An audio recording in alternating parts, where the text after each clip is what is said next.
started here. With your opening thoughts, we'll get to questions. Put the chair in a bad spot. Bad spot, the chair. Sun came up. It's a good thing. Obviously a tough one at Penn State. We did a lot of really, really good things in that game. My hat's off to Penn State. They played great. Maybe the best environment I've been in the Big Ten. My ears were still ringing the next day. By far and away the loudest building in the Big Ten. They should play all their games there. I thought it was terrific atmosphere. But they never quit. We did just about everything wrong that we could do wrong in the last 3 minutes. And you know, when you're not mentally sharp, which we weren't, you know, those things catch up to you. So again, we haven't watched 1 second of the film. We haven't talked about it. It's on to Iowa. Everybody's pretty well aware of what mistakes that were made. We got back after it yesterday, had one of the most intense practices we've had. You know, as I say, it was a Brad Underwood practice. And we've got to get back to Garden. We've got to get back to playing with some tenacity. We've got to quit fouling. We've got a great Iowa team coming off a great win. You know, they have the outstanding freshman, you know, Owen Freeman, playing great. Sanford's playing at a very, very high level. You know, Fran probably does as good a job as developing guys as anybody in the country on the offensive side. You know, Perkins has turned into a pro. So, very good Iowa team. They're going to mix up their defenses, they'll press, play zone, do what they always do, and offensively, we got two teams playing at a really high level on that end, and you know, we've got to get back to Garden on the other end. Coach, the France teams always seem to be able to put points on the board, but is there something unique about their system offensively that you have to prepare for? They do an unbelievable job of developing guys. You know, I always go back to the Twins. I mean, they had Western Illinois offers, and now they're both in the NBA. You know, Luka was a backup on his AAU team, multiple-time All-American. But you know, they run motion. They have great freedom on the offensive end. He surrounds them with shooters. You know, you know, they take and make hard shots. They do that as well as anybody in the league. But whether it's Dix, whether it's Perkins, you know, they've got guys off the bench. Their bigs always shoot it. They just do a great job with guys on that end of the court. They play fast. They're high possessions. You know, they're a top 10 or 11 team, I think, offensively. So, you know, it should be an exciting game from that side of things. I guess, how as a coach do you decide that maybe game film is not worth maybe watching in the wake of? We do. There wasn't. We can talk about the physical mistakes we made, or, you know, I mean, Coleman's made free throws all year. Obviously, he knows he shouldn't have fouled. We took a quick shot. All those things are identifiable. Those aren't physical. You know, Terrence shouldn't have dribbled against the press. We got three guys open. You know, those things are mental mistakes. And when your mentals, you know, when you're not maybe as I don't know, dialed in as you need to be. We missed a lot of free throws. We've been shooting the cover off free throws.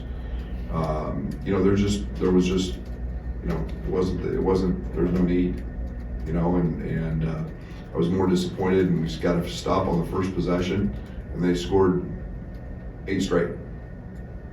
You know, and it's just, it's our fight on the defensive end, and Penn State's very talented offensively. We knew that, but I thought we did a great job on ace. You know, not even close to guarding Hicks on the last shot. And Coleman has to recover. You know, just mental breakdowns, and those are things that you know, we can look at in film all we want, we can talk about all we want, we got to solve them on the court. You talk about a Brad Underwood practice. What are the qualities or staples of that particular description? That's why you haven't been in one. You won't be in one, because it was highly competitive, and I was ready to stay till 11 o'clock if we needed to be there till 11 o'clock. We were I was getting back to coaching and demanding and holding guys accountable, and we'll see. What do you need from Quincy to get back to who he was a few weeks ago? I need to play more. Quincy's a really good player, and you know, that's Quincy's doing fine. He was one of our best players yesterday in practice, and he's got some toughness and fight, and you know, he's like anybody else. He's going to make a few mistakes, but he can make up with his athleticism, and you know, we got to get him back rebounding. You know, it was very painful the other night. Ty's fouls. Ty had 5 offensive rebounds. You know, he was the 15-minute guy. You know, played 15 minutes and had 5 offensive rebounds, 7 rebounds. He was dominating the game, and we got to have him on the court more. He's another one. We need him and Quincy. You mentioned, I guess, Tuesday, just the things differently you did against Maryland, maybe because of that matchup defensively that didn't necessarily like. Do you consider changing, you know, something about your All the defense? time.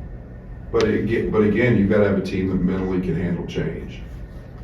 You don't just change because you think schematically it's great. You know, we're trying to become really good at what we do and not throw a lot out there. You got to have guys that can mentally handle change. And you know, we made some subtle changes yesterday, but again, you've got to be able to you know, we're not going to scrap what we do. You know, we've been doing it all year, and most importantly, it was really good earlier in the year. So it's a having the ability to sustain and be able to do it. I mean, we're getting an unbelievable defense from Terrence Shannon. The job he did on Ace was incredible, and but you know, right now, I mean, we gave up 4 back cut layups. That's all we talked about. That's all Penn State does: shoot threes and back cut. And their rule is they see the back of your head, they cut. And you know, we gave up 4 of them. We gave up 3 out of bounds. We haven't given up 3 baskets on out of bounds plays that we covered. There's no substitute. That baseline outs are just being physical and not getting knocked off and not getting screened. And we haven't done that all year. And again, there's a mental toughness that has to come with that. And it's 1 or 2 guys. And that's got to stop. Or I got to stop playing. Those things.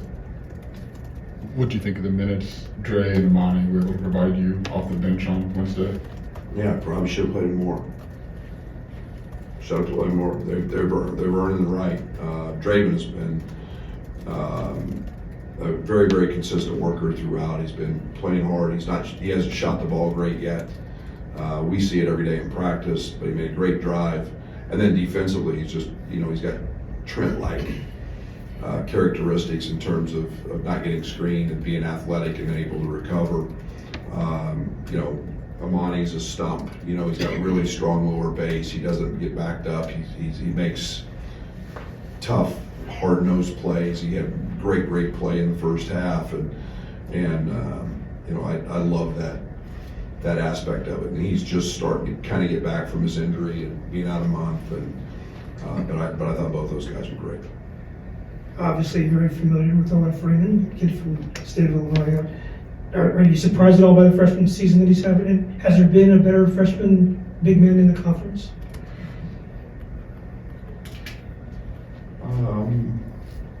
I would probably think Owen and maybe Christie at Minnesota, probably the top 2 freshmen. And yeah, he's been spectacular. He's big, strong. He's pro. I mean, he's a pro. It's what they look like. And I mean, he's can handle it. He puts it on the floor. He's had a great year, and he's continued to improve throughout what freshmen do. Continue to improve throughout the season. You mentioned it in your opening, but not being in their huddle or not being in their practices, what are you seeing that Fran's able to do with somebody like Tony Perkins that over a 4-year period he's able to be what he is now?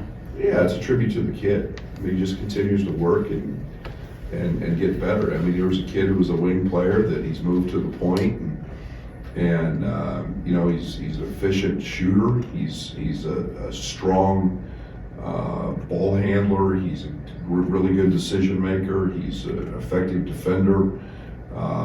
He's got God's gifts. I mean, size and strength and athleticism, and just now you put the mental with what he's done. Obviously making his game better. You got one of the outstanding players, and again, Fran does a great job of whether it was Luka and changing his body and getting him to play, or he's always had those the Weiss camps and those guys who were just got better and just continued to grow, and big wings and could shoot, and Sanford said that this year, and so his guys play with great confidence on the offensive end, and they mix up their defenses, and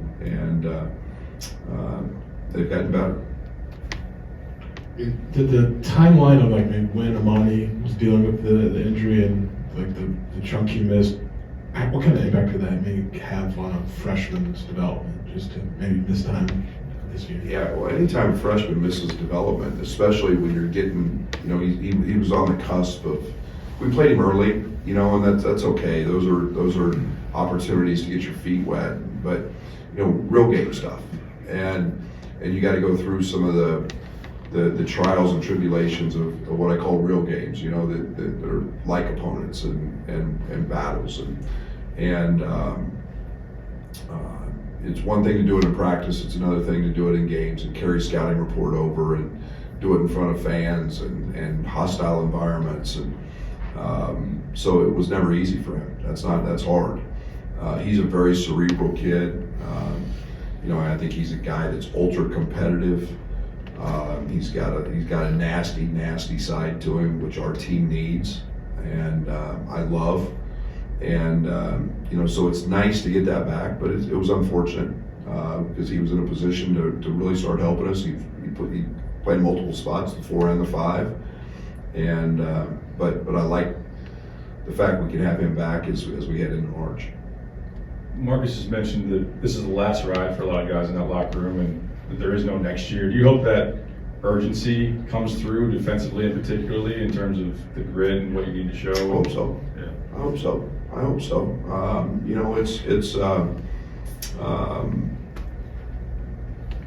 You want to be your best. You want to be healthy.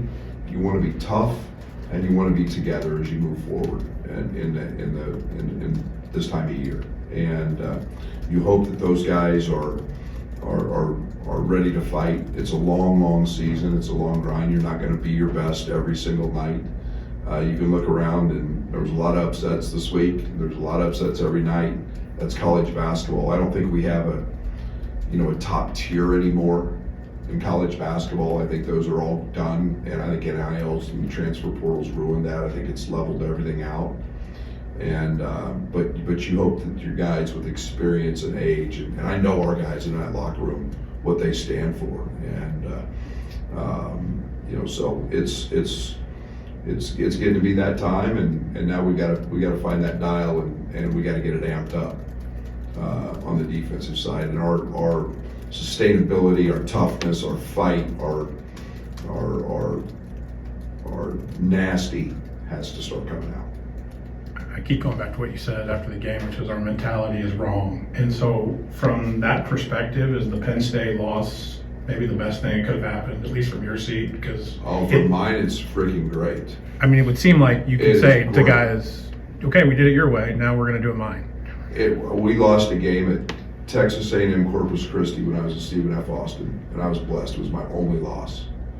And we had been not great for a couple of weeks, and I knew it was coming. My gut was churning. I knew it was coming. And man, there's nothing like a loss like that to just grind on people and get refocused. And you know, it's we've gone along. Everything's pretty easy. Our offense has been, you know, pretty good and pretty efficient. And now it's you know, you can talk all you want. That's why there was no more talk. There was no more film. We didn't need that. No. It's get back and smash bodies and hit bodies and compete and fight and, you know, claw and have to have some grit to get things right. And it's not one practice. It's not two practices. It's a group that understands that. So yeah, cannot get complacent. That's for sure. These will be our last two joint. Is amping up that toughness, that nastiness, is that something you take the reins on, or do you look to somebody? If they can't, then I do. How's that been? If they can't, I do. That's why it was my practice yesterday, and I'm going to help them get back so that they understand what it is, because no one wants. It can't just be me wanting to win. I can't want it more than they do, and they have to want to. They have to want to be that, and we've got that line. I really had a question along the same lines, and that's, you know, does the veterans on this team, having the veterans, does that help something like a loss like that not linger quite as much? Are they more able to, you know, put it in the rearview mirror? I hope so. We'll find out. I mean, you know, it's the next night in the Big Ten, and you know, it's. I hope that's the case. I hope that's where this team's at, but you know, the other team's going to show up and they're going to fight too, and you know, we've just got to have some stick-to-itiveness and some tenacity, and you know, continue to get right by March. Thanks, Coach.